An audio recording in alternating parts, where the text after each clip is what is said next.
All right, so let's take a look at the last part of section 8.4. So this is on vectors in 3D.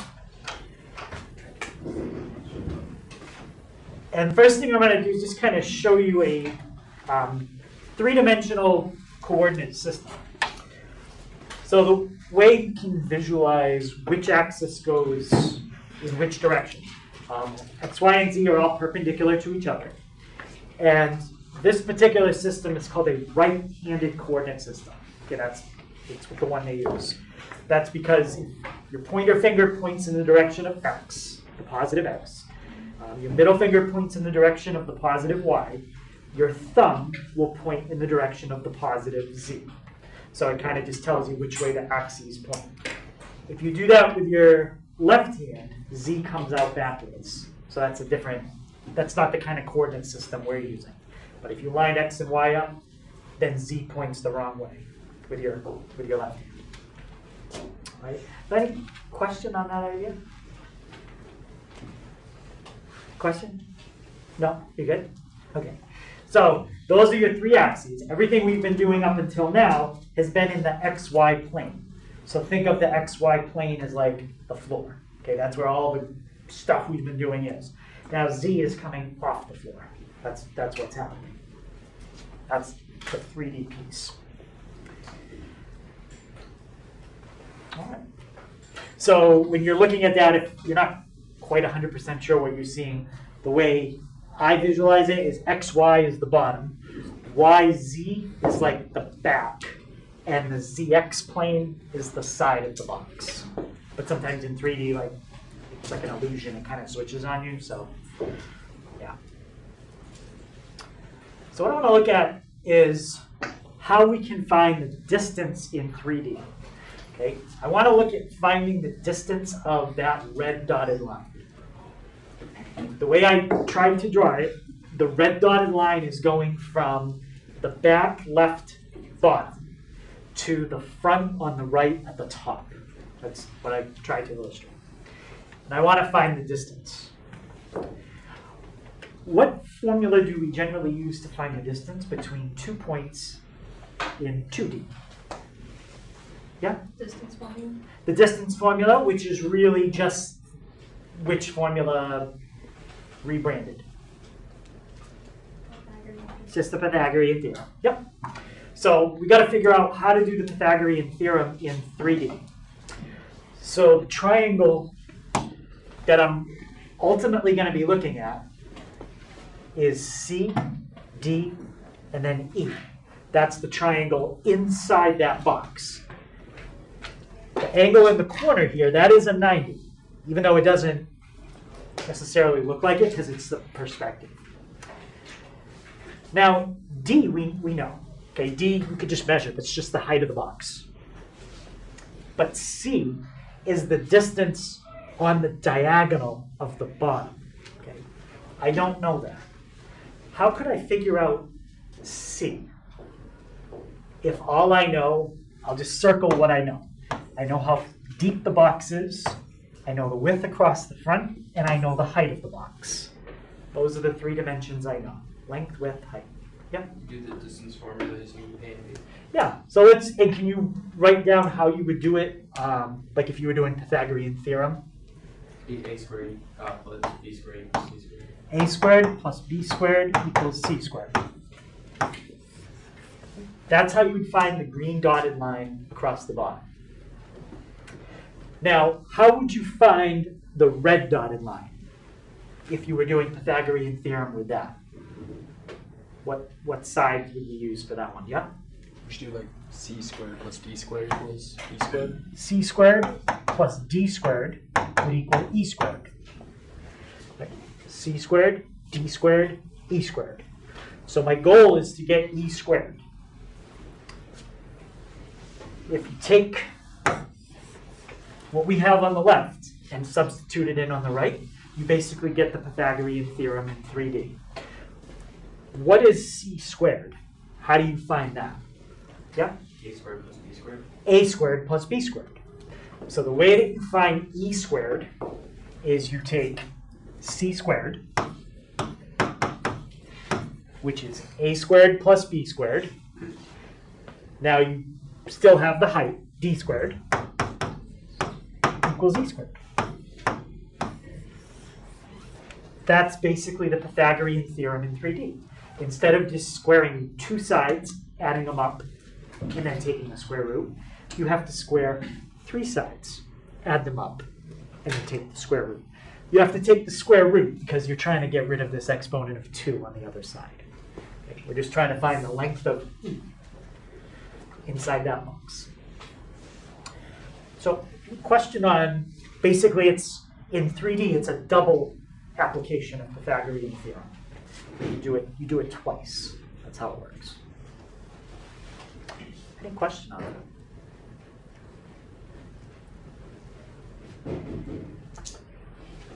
Okay, so we'll come back to that, but that's one of the first things we're going to do. We're going to do the distance formula in 3D. So this is a reminder how you do it in 2D.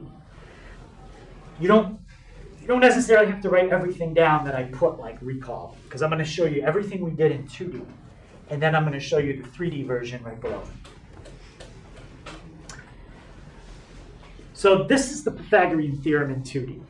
It's written using coordinates. Difference in the x's squared plus the difference in the y squared. Now, in 3D, one thing that's going to be different is the coordinates are going to have 3 parts, x, y, and z. Based on what I just showed you, how do you think I'm going to modify that formula to be 3D? Yeah? Like 3 sets of coordinates. Okay, so go ahead and read, tell me the whole thing. X2 minus x1 squared Okay. plus y2 minus y1 squared Yep. plus z2 minus z1 squared. Yeah.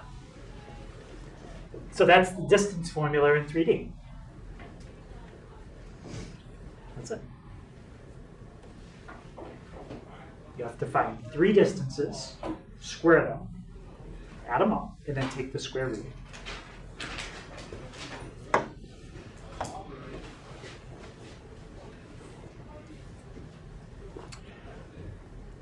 So these aren't vectors. They're just 2 coordinates. We're just finding the distance between them. So let's find the distance between -1, 3, 2 and 4, -2, 5.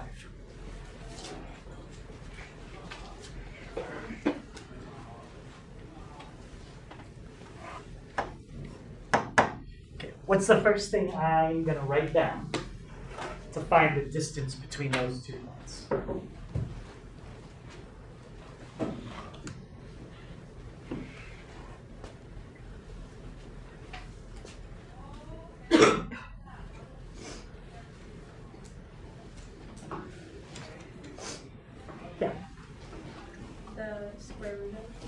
Yep.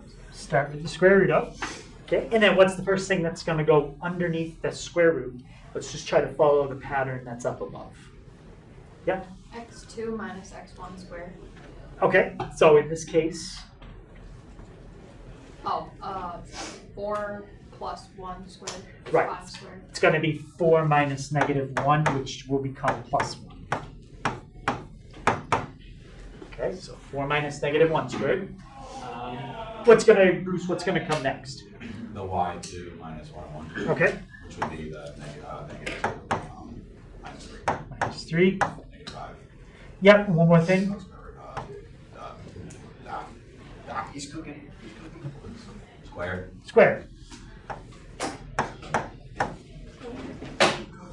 Okay, and then, Dylan, how about the last thing under the root? 5 minus 2 squared. Yep. Okay, so we're going to get the square root of, some people kind of said it as we went, that's 5 squared, which is 25. -2 minus 3, that's -5 squared, which is 25 again. And then 5 minus 2 squared? 9. So what is the exact distance between those 2 points? Square root of 59. square root of 59.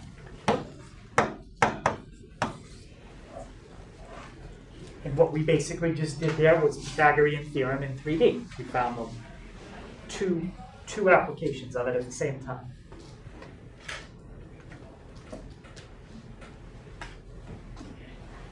Okay. Any questions on that?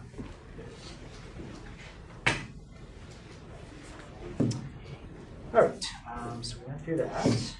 Okay, let's look at this, vectors in 3D. Okay, so in 2D, the way we wrote a vector is it had two components. We call them horizontal and vertical. We're not going to use those terms anymore because in 3D, it doesn't make as much sense. But A was the x-axis component, B was the y-axis component. To write this down, we need one more unit vector besides I and j, because now we need a vector that points in the z-axis. Does anybody remember what I said we were going to call that one? Yeah? It's going to be k. So now you might have a vector like 2i plus 3j minus 4k. The a, the b, and the c, those are your components of the vector. The I, the j, and the k are the unit vectors that you're stacking together to build it. You know, like maybe it's 2 i's plus a k, and then maybe you have another j on the end of it or something. It's what you're stacking together. Because it's kind of hard to visualize in 3D, we're not really going to do any sketching in 3D.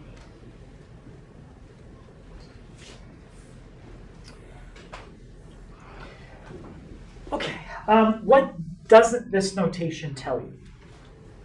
We talked about that. This notation tells you the components of each vector, but as far as when you're sketching this, it doesn't tell you what? The position. Right, it doesn't tell you the position. But if the position is at the origin, it has a special name. And it's the same definition we had on Monday. Does anybody remember what you call a vector that starts at the origin? Yeah? Velocity vector? Or no?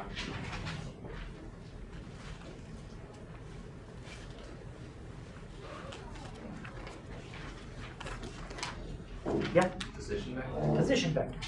Yep. So you already have that in your notes from Monday. If you want to write it again, you can. Okay, but a vector that starts at the origin is called a position vector.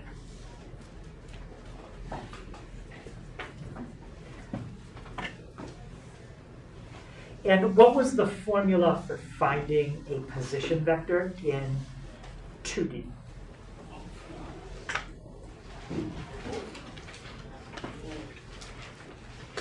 If we can remember that, we can extend it to 3D.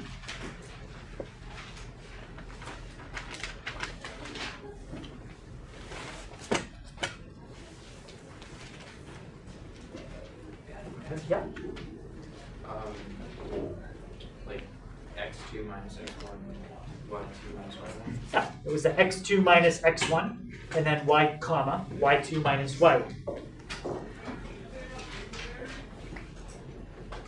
And if you're not sure, well, wait, what is that x2, x1, y, all that stuff? Those are the initial and the terminal points. Okay, and they do have to be in that order. Okay, so you have that in your notes from Monday. What we're going to do is extend it to 3D. What do you think is going to change in the formula to make that 3D?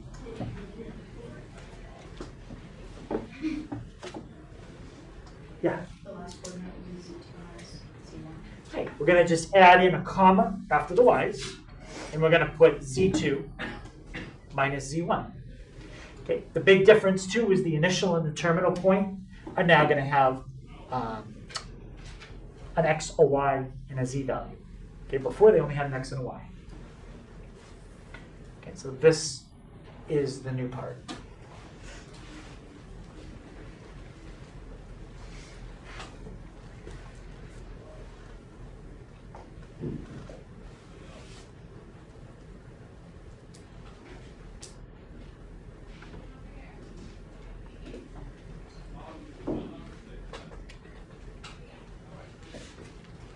Let's take two vectors and see if we can, or two coordinates, and see if we can find the position vector.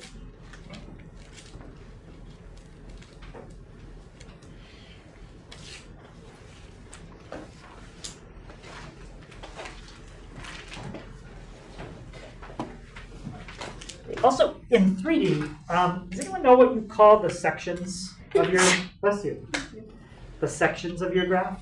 Like in 2D, you call them quadrants. Does anyone know what you call them in 3D? They're not quadrants. Yeah? No, they're not planes. It's still something ending in like ins. But it's not quadrants. Anyone know how many there are in 3D? How many sections? 6. No, it's not 6. There's 8. Octants. They're octants. Yeah, there's 8 sections. And the 8 sections are basically, you could think of the board here. You could go up, right, and in front, up, right, and behind. Down, right, in front, down, right, behind. There's 4. Up, left, in front, up, left, behind. Down, left, in front, down, left, behind. Those are the 8 different sections that we call octants.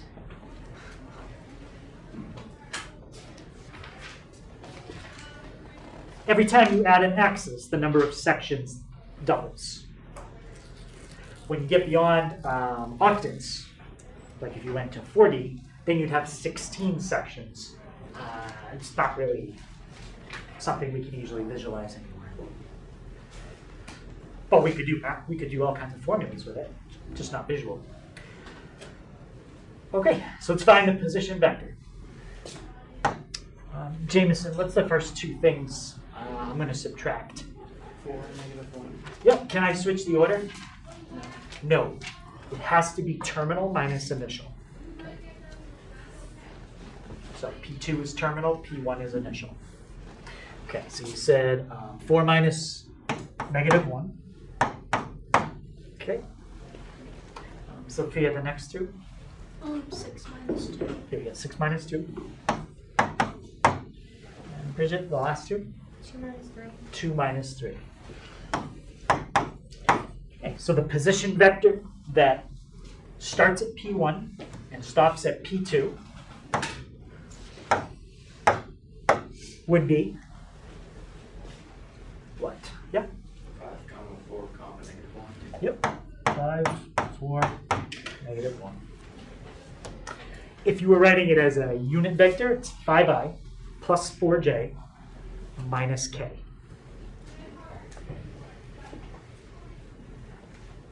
Any question on that?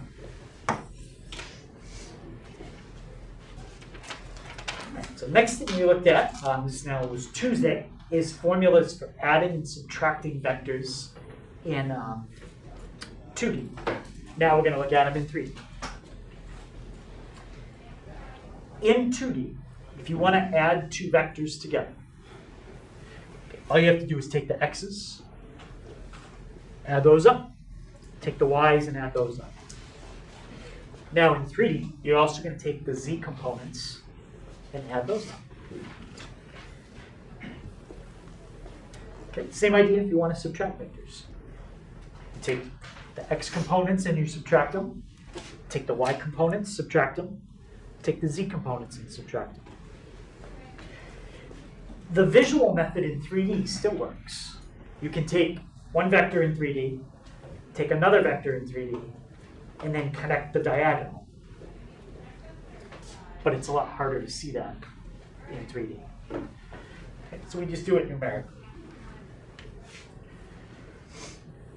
Okay, how about this one? What do we call this operation? When we have a number in front of a vector. Yeah? Scalar. Yeah, this is a scalar product. In 2D, you had to distribute the component. You had to distribute what you were scaling, the number, to the x component and to the y component. What else do you think we have to distribute it to now? The z. The z component. So each component in the vector gets scaled by the number that's in front.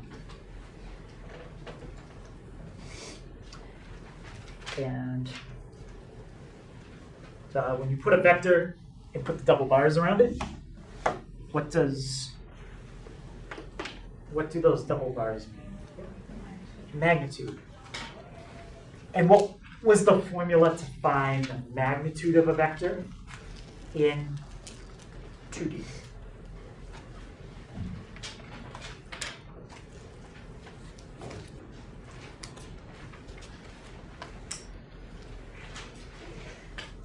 Yeah.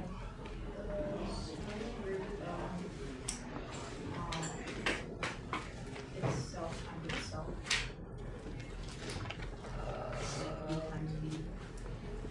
Well, we gotta somehow use the x1, the y1, and the z1, because those are the labels we have for v.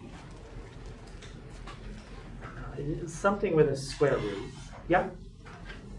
X squared, y squared. So yeah, x1 squared.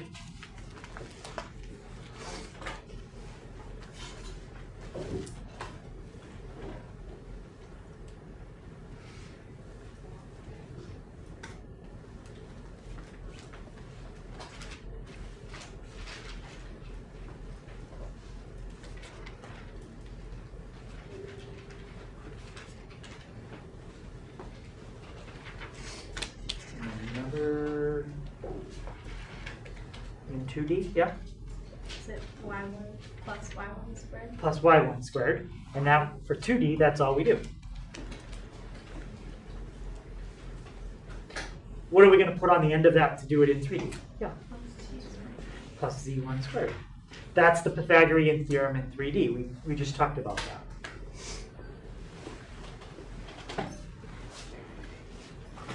You could think of x1 squared plus y1 squared.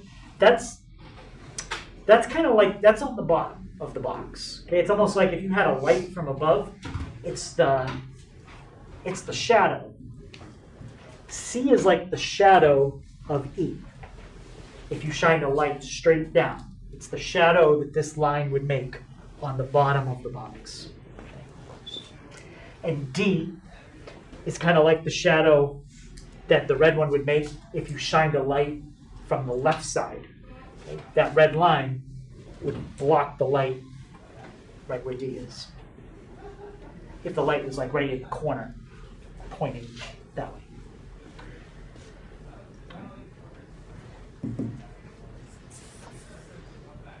Okay, so we got all our formulas. Let's try a couple. Okay, so here's our two vectors. V is 2i minus 3j minus 2k.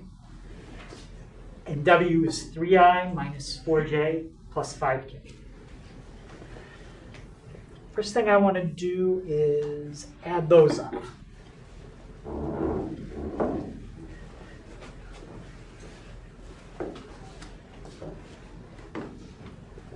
Anyone think they could tell me what we're going to get when we add those two together? And I'm looking for the answer in unit vector notation.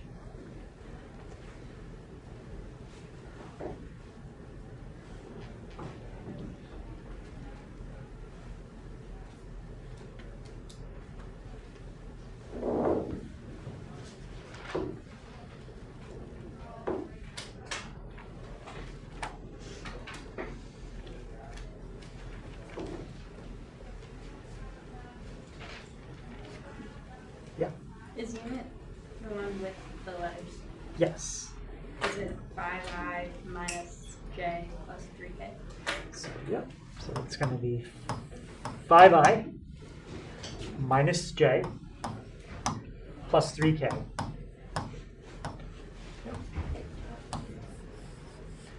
Again, think of the I, the j, and the k as like blocks you're stacking together. You're stacking together 5 i's, stacking together a negative j, and then you're stacking together 3 k's, and then connecting the diagonal, essentially.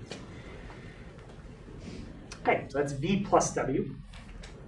Now the magnitude of v.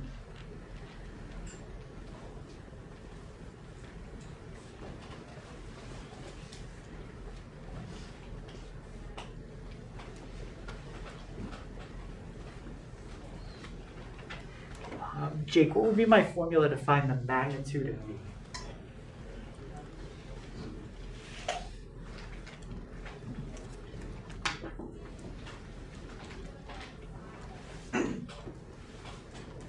Like what you put in, or Yeah, like what would I put right here? square root x1 squared plus y, or y1 squared plus c1 squared. All right, and how about with our the numbers that we have?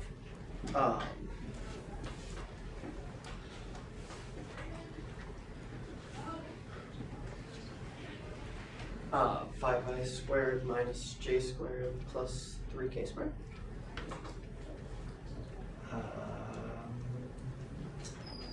Not quite. Anybody help them out? Yeah.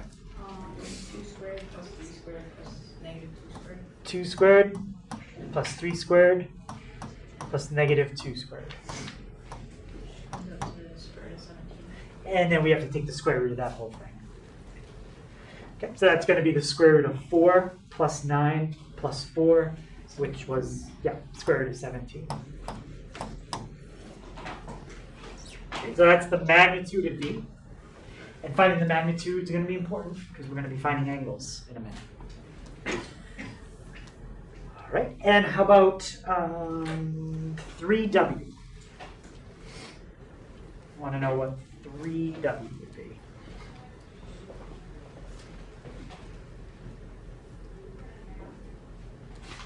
What kind of product is 3W again? What do we call it?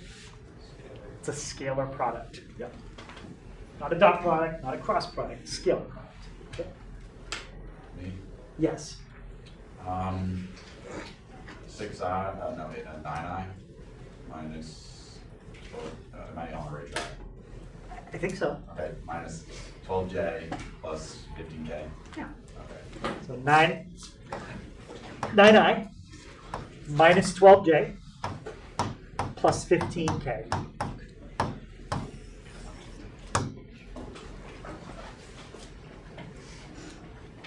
So that's a scalar product. So any questions on adding vectors, subtracting, magnitude, or scalar product? Okay, so what's the last kind of product that we learned about yesterday? And we did this in 2D. Yeah, dot product. So now we're going to look at doing a dot product in 3D. Well, in 2D, to do the dot product, that's the formula for the dot product in 2D. Multiply the x's, multiply the y's, add them up. What do you think is going to be under the box to extend it to 3D? Yep. Plus C1 times E2. Yep. So we just extend it to that last component. So in general, the dot product is when you multiply all your components together, one at a time, the x's, then the y's, then the z's, and then you add all those results.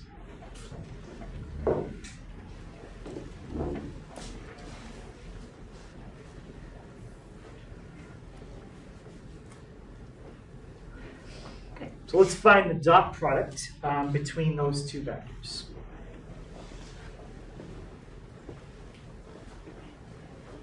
And then once we know how to find the dot product, we can go into the very last thing we did yesterday with the dot product. And that'll finish everything that we did in 2D, converting it to 3D.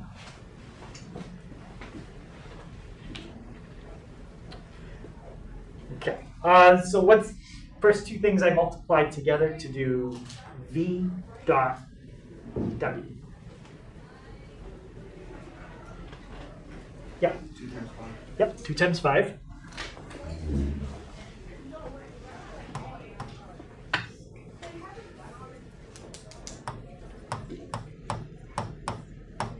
So 2 times 5. Next thing I'm going to multiply together. Negative 3 and 3. Negative 3 and 3.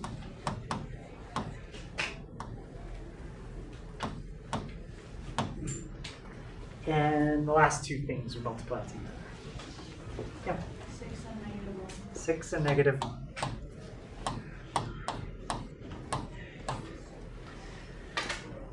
All right, so we get 10 minus 9 minus 6. What does that add up to? 10 minus 9 minus 6. Yeah, Negative 5. -5. So that is our dot product. Okay, so what do you think the next thing is that we're going to do with the dot product? Yeah, find the angle. So to find the angle between two vectors in 3D, it's exactly the same formula. The difference is in the things that you're calculating in the formula. It's a 3D dot product, which we just did up above. It's a 3D magnitude, which we just did over here, and another 3D magnitude. But the formula you plug all those numbers into is exactly the same. Since we already have the dot product between the two vectors we just did up above, I'm going to use those two vectors to find the angle between. Okay.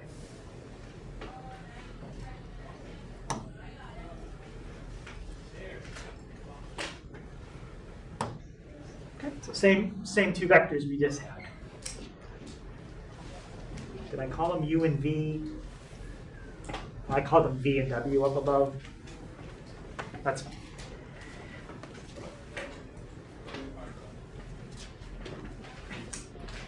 All right, so what did we already figure out the dot product was between those two vectors? Yep. -5. Okay, so we got that. How about the magnitude of U? It's going to be the square root of what? Yep. It's going to be the square root of 49. 4, 9, 36. Okay, so the magnitude of U is 7. And what about the magnitude of V?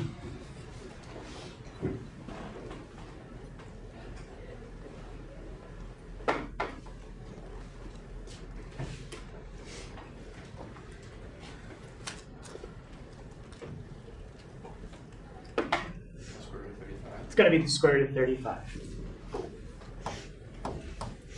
Okay, so fill in the three things we have circled into the formula right there, and then you'll have your angle.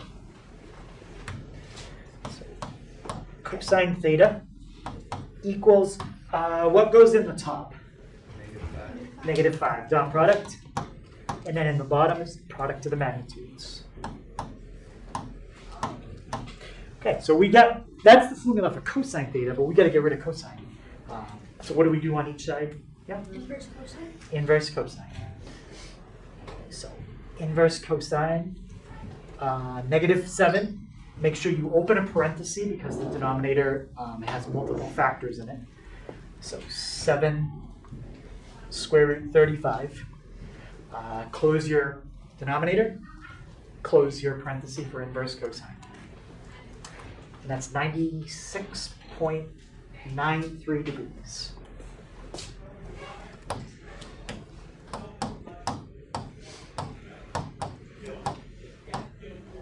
And that's the angle between two vectors drawn in 3D. Okay, yes? I can't get my calculator to say the same thing yours says. You can't get it? Are you in degrees? No. Oh, that'll do it. Yeah. Yeah? Yeah. Okay. Yeah.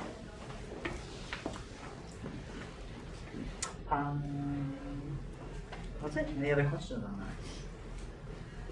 So that's everything we did in 2D, basically reviewed now in 3D, minus applications. All right, so there is one other kind of product I mentioned a little bit during the week. Not a scalar product, not a dot product. Yeah? Cross product. Cross product. Yeah. So the cross product is something that only applies to 3D vectors. That's why we haven't looked at it until right now. So it is a different way to take two vectors and multiply them together.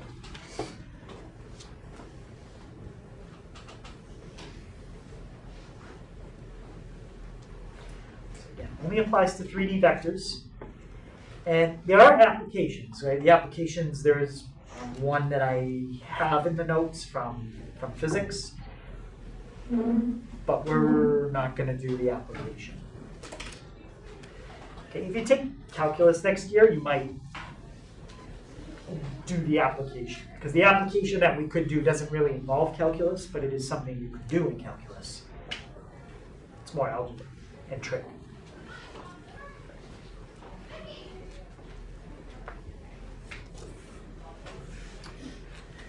Okay, so the notation for a cross product, you have to use the X symbol. Okay, try not to make it look like a variable. I usually just make it small, and then it looks more like a cross for multiplication. And there's a couple things we want to look at. Like, first thing I want to figure out is, well, how do you do a cross product? What are the steps? And then once you do those steps, what kind of answer do you get? Okay, the two answers we've been getting all week are either numbers or vectors. When you do a dot product, what kind of answer do you get? Yeah, you get a number. Okay. Well, let's see what happens when you do a cross product. Okay. There's lots of different ways you can do cross products. Okay. Probably the easiest way, if you know about matrices, is called a determinant. But matrices aren't really something we spend a lot of time on unless you take discrete math. And you're obviously not taking discrete math because you're sitting here. And discrete math is a junior class. So you never really learn a lot about matrices in high school, at least in our program. So there's a different way we can find the cross product without knowing a lot about matrices, and it's called Sarris's rule. Okay, so not the most efficient way to do it, but it is the easiest way to do it. Bless you. When you don't know about matrices. Okay. So first of all, to find a cross product, they need to give you two vectors. Okay. Here's your two vectors. Each vector has x, y, and z components to it.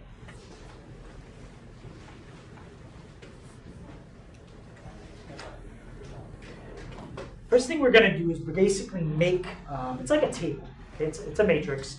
We don't have to know a lot about matrices to do what we're about to do. Okay? We're just going to make something that's 3 rows and 3 columns.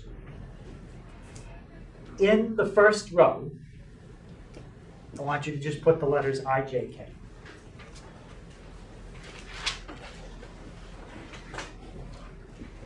In the second row are going to be all the numbers that were in front of V. A1, B1, and C1. Those will all be numbers. And in the third row, we're going to put the numbers that are in front of the I, the J, and the K in vector W. A2, B2, C2.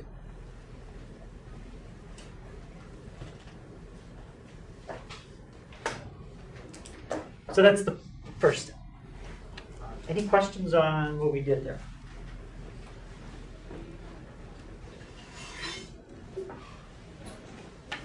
Okay. Next thing we're going to do is we're going to make a copy of columns 1 and 2. This is column 1. This is column 2. You're going to copy those 2 columns to the right. So now across the top, don't worry about the diagonals that are circled. Just write down the rows. You're going to have IJK, and you're going to copy over I and J. Anyone think they can tell me what's going to be in the next row? Can you give me the whole row? A1, B1, C1, A1, B1. Yep. A1, B1, C1, A1, B1. And how about the last row? Yep. A2, B2, C2, A2, B2. Yep. And that's what we're going to use to kind of we're going to use that to figure out the formula for the cross product. If you make this, then you really don't have anything you need to memorize. if you don't make this, it would be a very hard formula to memorize. There's just a lot of multiplication. Okay, so what we're going to do now is where you see diagonals, we're going to multiply them together. Okay, we're going to start with the red ones. We're going to multiply everything that's on the first red diagonal. So if you wanted to write it as a formula, it would be I times B1 times C2. And we're going to do a plus. And we're going to multiply everything together that's on the second red diagonal. J times C1 times A2. And remember, C1 and A2, those are going to be numbers when we do a problem. So it could be like J times 3 times 5. So it would be 15J. Whatever your numbers are. Okay, now we're going to add one more time. We're going to multiply everything that's on the red diagonal number 3. K, A1, B2. So those are all the diagonals that go down and to the right. Now we're going to look at the ones that go down and to the left. But we're not going to add those. Any guess what I might do with the ones that go down and to the left? Yeah? Equals then? It's still going to be some arithmetic, but it's not an equal sign. Yeah? Are you subtracting? We're going to subtract those ones. Yep. So we're going to subtract K, B1, A2. We're going to subtract everything that's in blue diagonal number 1. Then we're going to subtract everything in blue diagonal number 2. I times C1 times B2. And then we subtract everything in blue diagonal number 3. So if you make the table, it's a lot easier to remember what you need to do. The 3 that go down and to the right, you multiply and add. And the 3 that go down and to the left, you multiply but you subtract.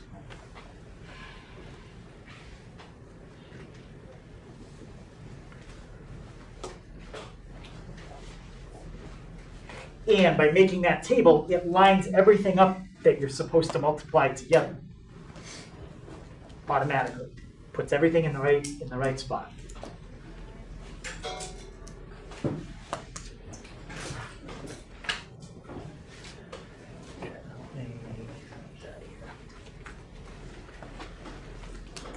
All right, so let's see if we can find V cross W. It's the cross product of V and W.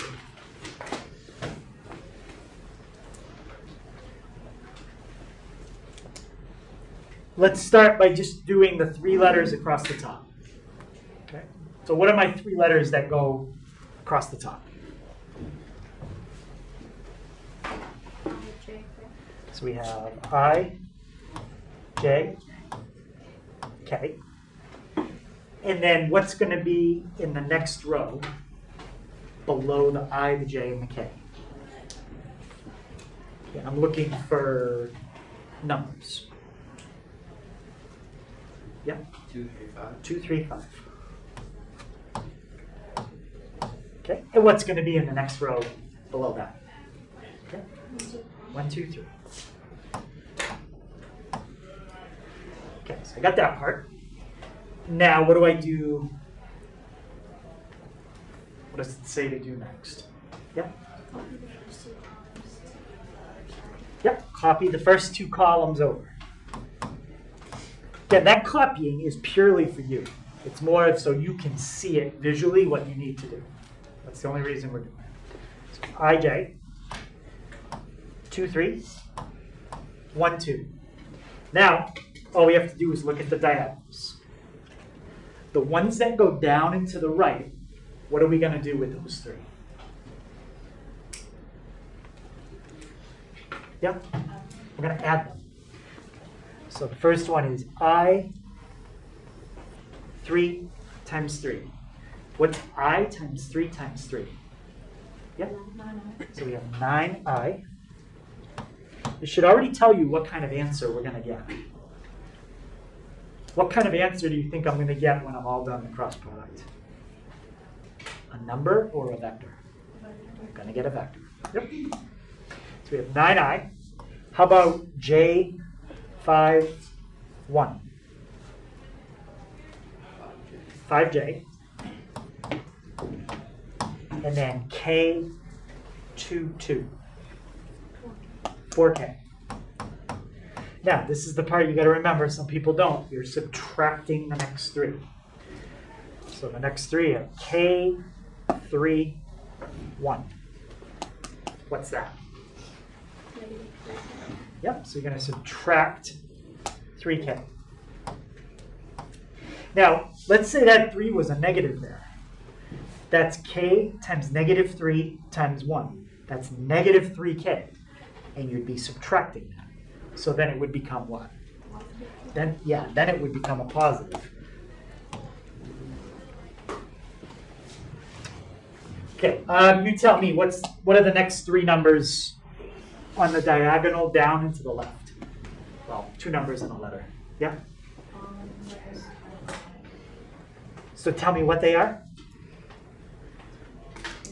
Tell me what they are, the 3 that go down and to the left. Like I said, k, 3, 1. So k times 3 times 1. Oh yeah, so the I times 5 times 2. And what is that? 10i. Yeah, minus. So minus 10i. And what are the last 3 we're going to multiply together? J2 and is that 5 or 3? That was a 3. Okay, yeah, and The 3. j, the 2, and the 3. It should be negative 6j. Yep. And now combine your like terms, and that's your cross product. What's 9i minus 10i? So we get negative I. Negative I. How about your j's? Negative j Negative j. And what about your k's? plus k. Plus k.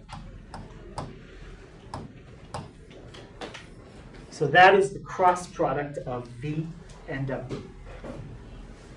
Now that vector is something special. We'll see what it is in a minute. Before we kind of look at what it is, I want to do it the other way. Let's do w cross v. So what property do you think I'm checking to see if it works here? The what? Almost said it. Yeah, the commutative. I'm checking to see, does it make a difference when you switch the order? Okay, what would be my 3 letters? IJK. Okay, next row would be 1, 2, 3. And the last row? 2, 3, 5. All right, so let's do that out and see what we get. Okay, copy your 2 columns over. IJ, 1, 2, 2, 3. Okay, what's the first thing I would write down?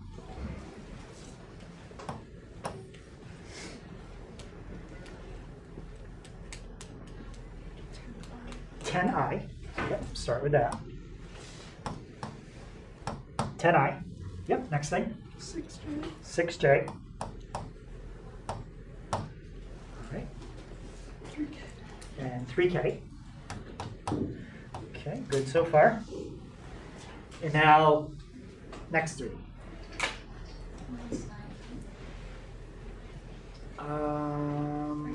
We missed something.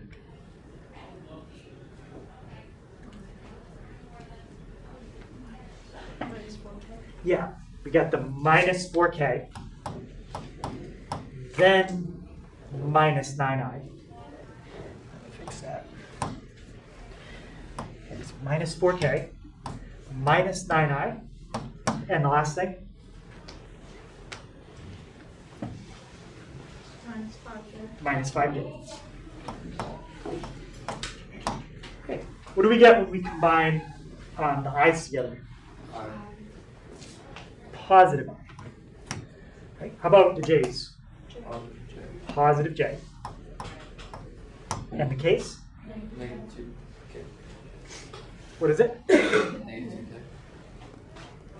2. No, not negative 2k. 3k minus 4k. Negative k. So did we get the same answer when we did the cross product the other way? No. How does it connect to the one we already did? It's the opposite. So that's what always happens when you do cross product. These two vectors have the same magnitude, but they have opposite directions. So cross product is not commutative. It's not commutative.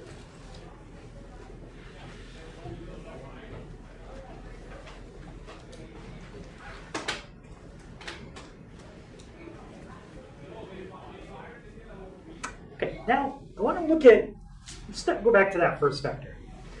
That was v and w. Let's call this vector a, and I'll call this vector b. I want to find the angle between a and v. I want to see what happens. Okay, so a is the cross product, and v was one of the vectors we started with. So let's write down what we're going to do. So let's find angle between a and v. Okay, what's the first thing you need to find the angle? Yeah, the dot product. So let's look at the dot product. We have negative 1 times 2, which is how much? Negative 2.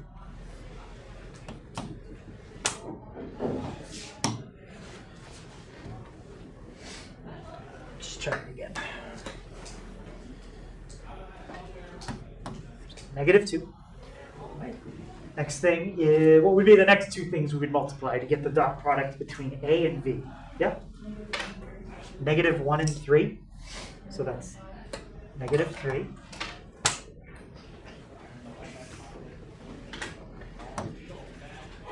So negative 2 plus negative 3. And what would be the last two things we would multiply? 1 and 5, which is how much? 5. What's negative 2 plus negative 3 plus 5? 0. So we don't really need to do anything else. What's the angle between A and V? 90. Right? So the angle is 90 degrees. Let's look at the dot product between A and W. What's negative 1 times 1? Negative 1. Negative 1. I don't know why he does that. It's not me. All right, so negative 1. What's negative 1 times 2? Negative 2. And what's 1 times 3? 3. What's negative 1 plus negative 2 plus 3? 0. 0. So what does that mean about the angle between A and W? 90 degrees. It's also 90 degrees. So this is true all the time. What do you think? So what do you think that means about the cross product? It's always what? Yep. Perpendicular. Perpendicular to what? The vector. Which vectors? Both. Both. The cross product is always perpendicular to the two original vectors you started with. Always. That's how cross product works.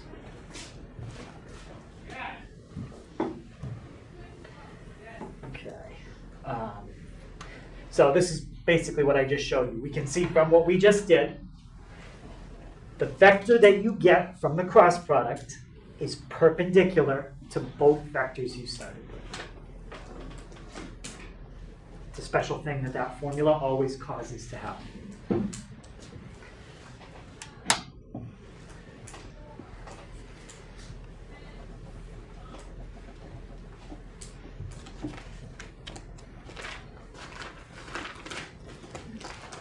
So any question on how to find the cross product or that property that I just showed you about the cross product? So if I gave you a problem on a test and I say, here's two vectors, I want you to give me a vector, bless you. Bless you. Give me a vector that's perpendicular to both the ones I give you. You should know how to do that now.